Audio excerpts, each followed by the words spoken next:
Seja bem-vindo mais uma vez, Damartino. Bom dia a todos os ouvintes. Um sábado maravilhoso, ensolarado, né? Finalmente o sol nos brinda aí, depois de um tempo chuvoso. Eu sou da Cruzada Militar Espírita, né? Nós temos a sede no Rio de Janeiro, porque o militar ele sempre é transferido de cidade em cidade. Então a gente se filia lá e aonde a gente vai, a gente trabalha na causa espírita, fazendo palestras em várias casas onde nós somos convidados. O assunto hoje é um assunto bastante interessante, como tratar as doenças da alma. E para começar, o que é alma? Bom, nós chamamos alma o espírito encarnado, né? Quando o espírito está no corpo físico, nós chamamos de alma, mas na verdade é o espírito com o corpo e o espírito sem o corpo, né? É uma coisa só. Aí já temos doença no corpo, já temos doença na mente. É verdade, existe doença da alma? Nós chamamos de doenças da alma aquelas doenças que têm a sua origem no espírito, né? No perispírito, porque o espírito não fica doente, na verdade. O que adoece é a nossa forma energética que faz contato com o corpo físico. Então, quando o começo da doença é ali, nós chamamos de doença espiritual. Tem como identificar? Quais são os sintomas? Normalmente, as doenças espirituais, elas começam com sintomas mentais, que o pessoal chama de psicológico, né, no popular.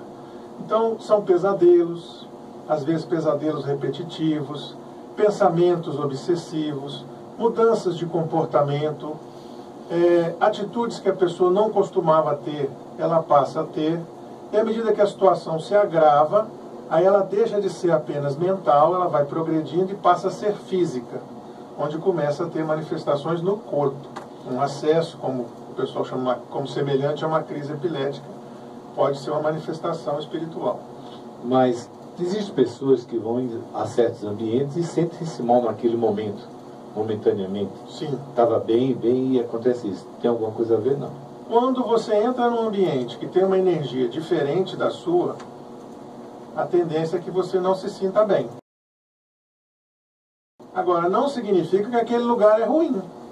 Então, por exemplo, se você gosta de bagunça e entra no inferninho, né, você vai se sentir muito bem lá. Existe e se você entra numa igreja, de repente você vai passar mal. Não significa que a igreja é um ambiente ruim, significa que a energia é diferente da sua. Um dos sinais que às vezes acontece, a pessoa começa às vezes a bocejar, né? Começa a ter bocejos, começa a sentir sonolência e às vezes até dorme naquele local. Tem uma colega médica que ela disse que foi visitar um amigo que tinha reformado o apartamento. E quando ela entra no apartamento dele, ela começa a se sentir mal e começa a ter vontade de chorar.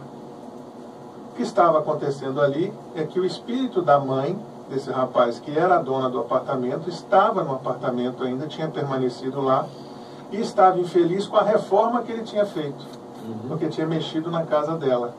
E ela, como tinha sensibilidade, captou o sentimento desse espírito e naquele momento ali ela teve essa influência espiritual. Mas isso não é uma doença. A gente só considera doença espiritual quando é uma situação permanente, que se prolonga e é prejudicial à pessoa. Muito bem. Então você falou da questão fluídica, a questão de passividade, daquela teoricamente não ia dar passividade naquele momento. Sim. Mas chegou... Ela estava aberta, né? Exato.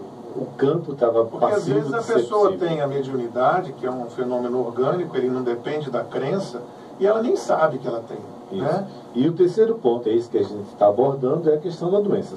Sabemos que o nosso corpo adoece por diversas causas. A nossa mente em função dos traumas psicológicos, como você acabou de falar. Existem causas para adoecer a alma? Sim. A gente divide as doenças espirituais em alguns tipos. Autoinduzidas, que são aquelas que eu provoco em mim mesmo. As compartilhadas, onde existe mais de um espírito envolvido. As doenças causadas pelo mediunismo. As doenças kármicas, que têm origem em outra vida. E as doenças educativas.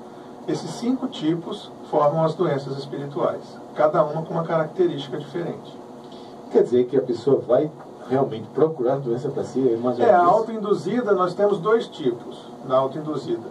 A primeira é o mais comum das pessoas, que é o desequilíbrio vibratório.